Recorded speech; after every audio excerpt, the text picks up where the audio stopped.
Let me take Western art, for example.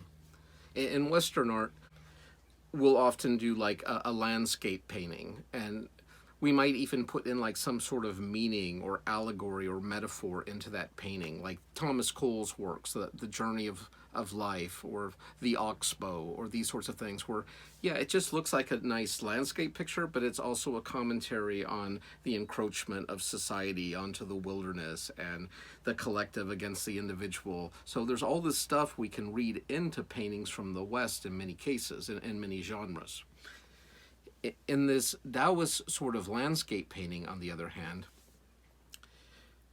it's simply trying to present the essence or a feeling of what's there. They're not necessarily trying to be representative, like in lifelike representational art in the West.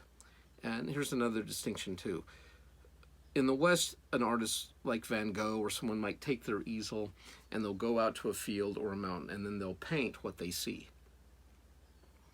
For the Zen or Sung period landscape artists, they would go out into the wilderness, they would meditate in nature, they would bring it into themselves, into their own consciousness and understanding. Then they would come home to their studio and they would bring out what was inside of them and put it onto canvas. But they wanted to do it as minimally as possible. And if I have time later, I'll try to pull up a couple examples for you of, and if you could Google them on your own, like Sung landscape pictures. And so they're often done in just black ink on a white scroll, and usually they're depictions of nature. If people are in the images, they're usually quite small to show the perspective and our place. Another thing is even in the viewing of the art. In the West, we put like gold frames around our paintings and we put them up on the wall, and we might have commentary on them and the different meanings and the allegorical interpretation and all of these sorts of things that go with art critique in the West. But in the East, the paintings are kept rolled up in scrolls. So if you want to share the painting with someone, you might invite them over for like an evening and have a dinner. You might sit and meditate on the theme, and then the scroll would be unrolled and the people would view the painting or the ink drawing,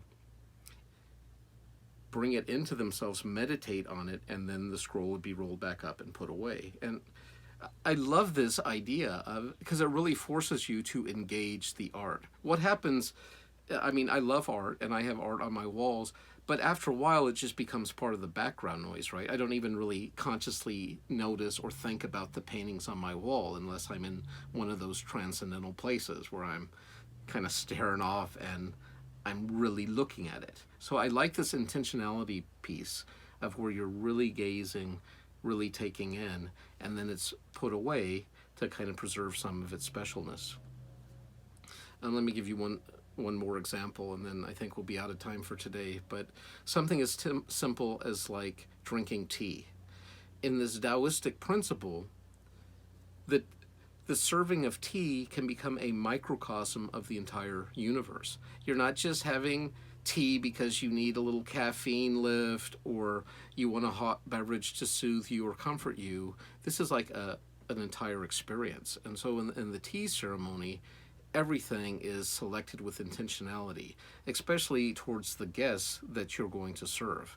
And so you're thinking about the person's character, their nature, their likes, their tastes, their preferences, what you're trying to communicate to them.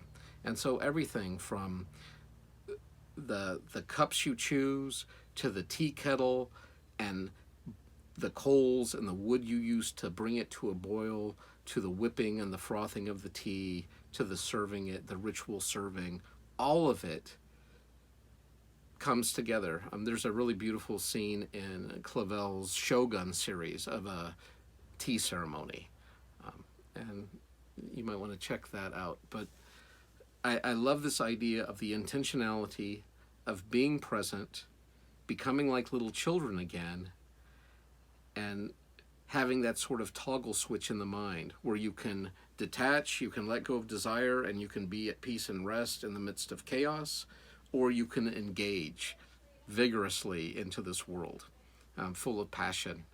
And it's passion, dispassion, and just this abiding, this striving is how I kind of see it in a more Western sort of context.